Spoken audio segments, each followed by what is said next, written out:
Спустя первые 3 дня после смерти, когда душа осознает свое новое состояние, начинается важнейший этап ее духовного путешествия, первые признаки посмертного суда. В разных религиях и мистических традициях мира этот процесс описывается как встреча с высшими силами, которые оценивают прожитую жизнь и поступки человека. Несмотря на культурные и духовные различия, суть описаний всегда одна: человек впервые ясно видит свои жизненные выборы и осознает их последствия.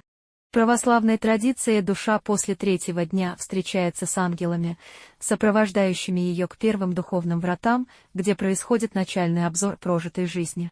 Согласно древним поверьям, ангел-хранитель показывает умершему его дела, мысли и намерения, словно разворачивая перед ним большой свиток судьбы.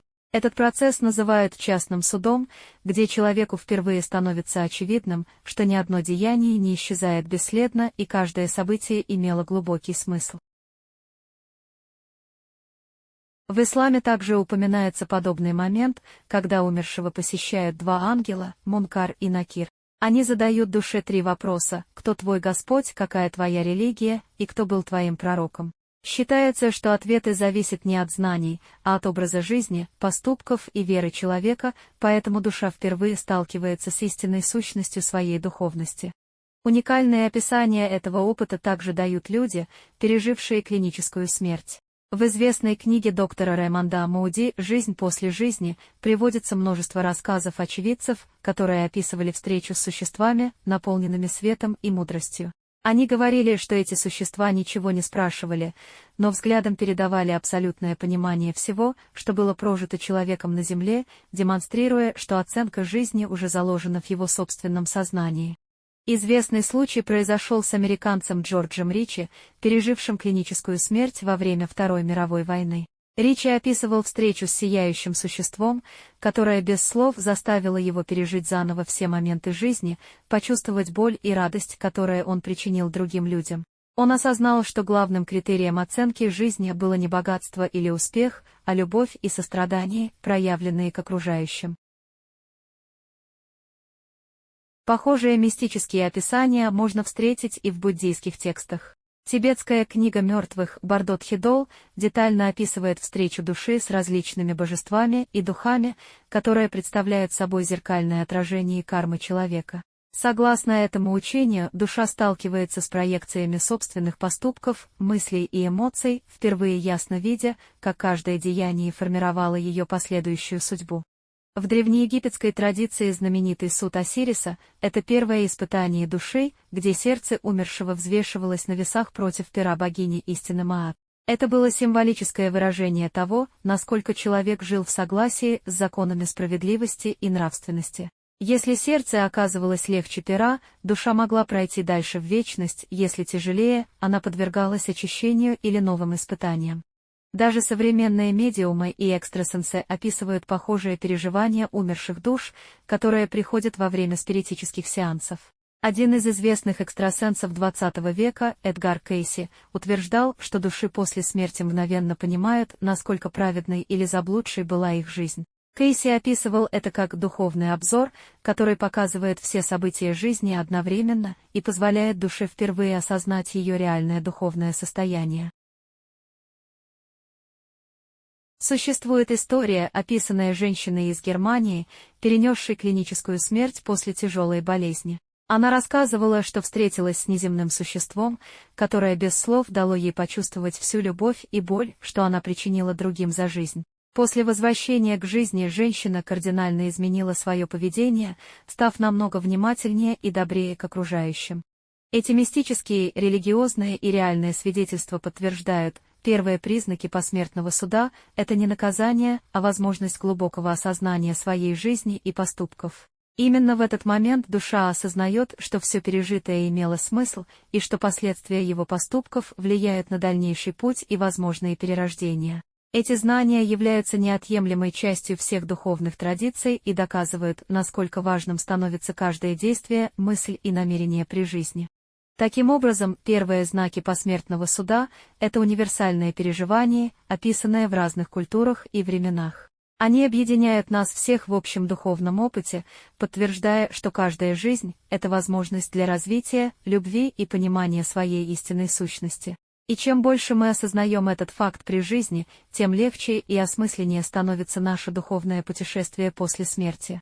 Когда завершается первый духовный обзор и происходит осознание прожитой жизни, для души наступает период странствий, особое время, полное тайн и мистических открытий. В различных культурах это состояние описывается как дни блуждания, когда душа, уже осознавшая свою смерть и принявшая первое откровение, начинает путешествовать по тонкому миру, исследуя невидимую для живых реальность. Именно в этот период она сталкивается с необычными явлениями, посещает места, которые были значимы при жизни, и осознает скрытые закономерности, управлявшие ее судьбой. В тибетской традиции эта стадия носит название Бардо-становления, и длится она от нескольких дней до нескольких недель. Согласно книге мертвых, душа видит картины своих прежних жизней, а также всевозможные проявления собственного сознания, материализующиеся в виде удивительных и часто пугающих образов. Душа сталкивается со своими страхами и желаниями, наблюдает за тем, как они создают иллюзорные миры, заставляя ее двигаться в разных направлениях, пока не будет сделан выбор нового воплощения. Похожее описание можно найти и в древнегреческих мистериях. Согласно древним орфикам, душа после смерти проходит через область подземного мира, где блуждает среди теней и воспоминаний, постепенно освобождаясь от земных привязанностей и очищаясь от страстей и тревог. Именно там она встречает души других умерших, узнавая их по особым духовным знакам, которые были незаметны в физическом мире. Современные свидетельства людей, переживших клиническую смерть, также подтверждают существование этого периода блужданий. Так, женщина из Австралии по имени Джулия, попавшая в автокатастрофу и пережившая несколько минут клинической смерти, описывала свое путешествие в незримом мире как бесконечное странствие по местам ее детства, юности и зрелости. Она видела эпизоды, которые совершенно забыла при жизни, а также могла наблюдать за происходящим с близкими людьми в реальном времени, словно паря над ними в воздухе. Подобное свидетельство дает и знаменитый американский нейрохирург Эбен Александер, который во время 7-дневной комы испытал необычайно ясные переживания от духовных путешествий. Он рассказывал, что видел удивительные миры, населенные существами из света и энергии, а также путешествовал по бескрайним пространствам сознания, наполненным глубоким смыслом и абсолютной гармонией. Вернувшись к жизни, он утверждал, что это блуждание стало для него важнейшим опытом, полностью изменившим его мировоззрение. В славянских традициях дни блуждания часто описывались как период, когда душа посещает свои любимые места, пытаясь завершить незаконченные дела или попрощаться с близкими людьми.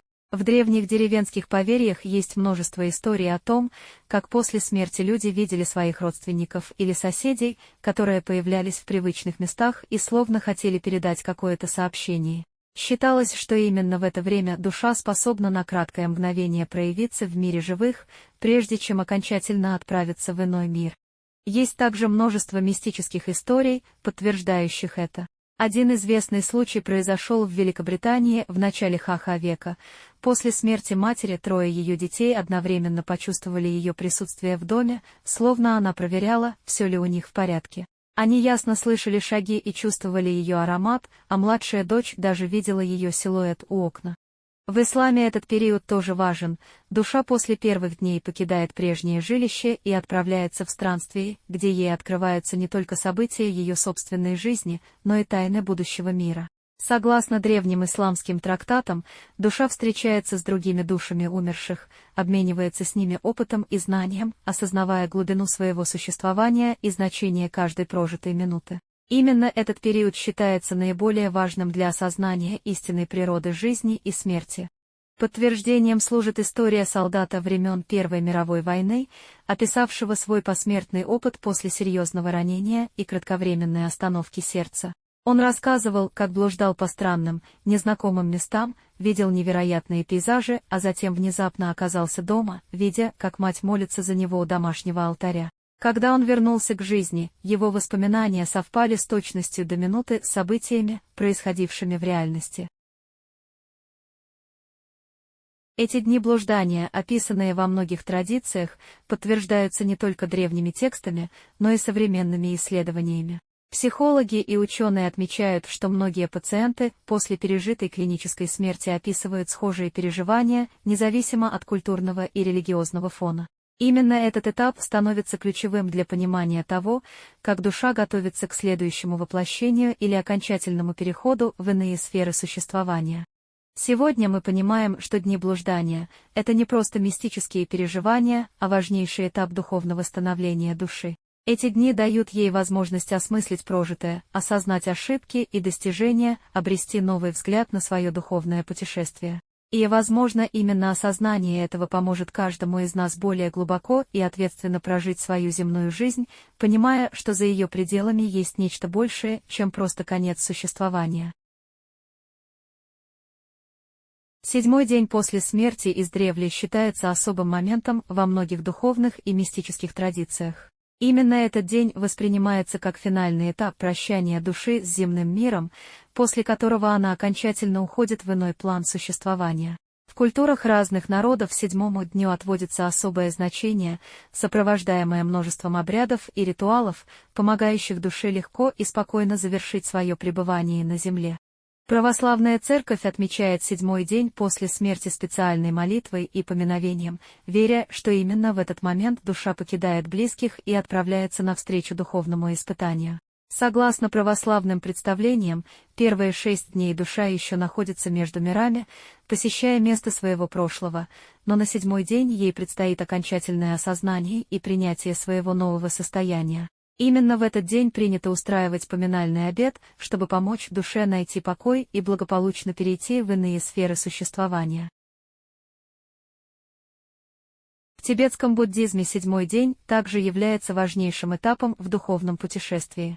Согласно учениям Бардот-Хидол, на седьмой день душа встречает особенно яркие и сильные проявления своих кармических образов, после чего она должна окончательно осознать свою истинную природу.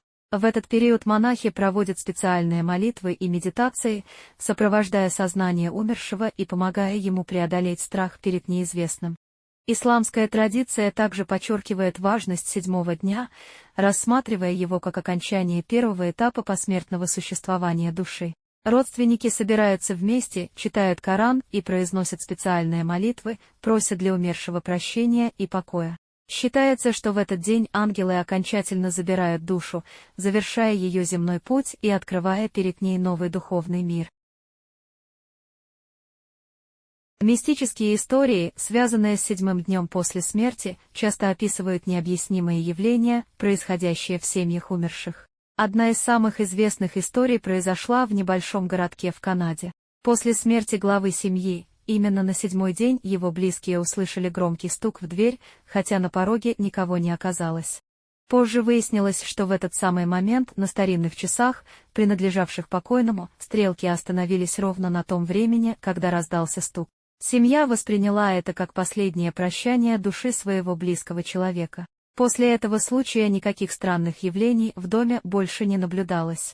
Подобные свидетельства описаны и в рассказах переживших клиническую смерть. Например, мужчина из Германии, переживший остановку сердца и вернувшийся к жизни, подробно описывал свое духовное путешествие. Он утверждал, что в духовном мире видел души, готовящиеся к переходу, и именно на седьмой день наблюдал, как они окончательно покидают земную сферу, окруженные светом и существами, напоминающими ангелов. Еще один мистический случай произошел с пожилой женщиной из Италии, которая потеряла дочь. Ровно на седьмой день после ее смерти, ночью, мать отчетливо услышала голос дочери, произнесший слова прощания и благодарности. Утром она рассказала об этом близким, и выяснилось, что одновременно похожие сны или явления произошли и у других членов семьи, которые жили в разных городах. В древнеегипетской культуре также было особое отношение к седьмому дню после смерти. Египтяне считали, что именно в этот день душа завершает первое испытание и переходит к дальнейшим этапам духовного пути. В гробницах и храмах проводились специальные обряды и жертвоприношения, чтобы облегчить душе умершего ее путешествие по загробному миру и защитить ее от злых сил. Есть множество современных историй, подтверждающих особое значение седьмого дня.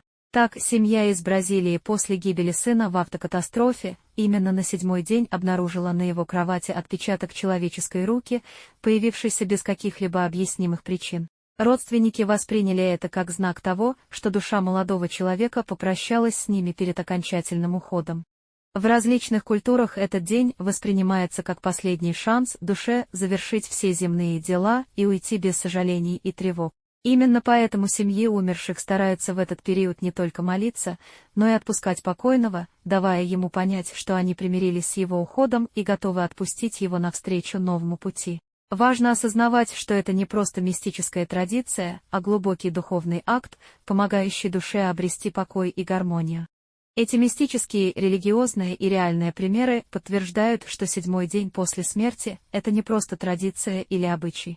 Это момент глубокого духовного преображения, когда душа окончательно принимает свою судьбу и отправляется навстречу новым приключениям в бесконечной вселенной сознания.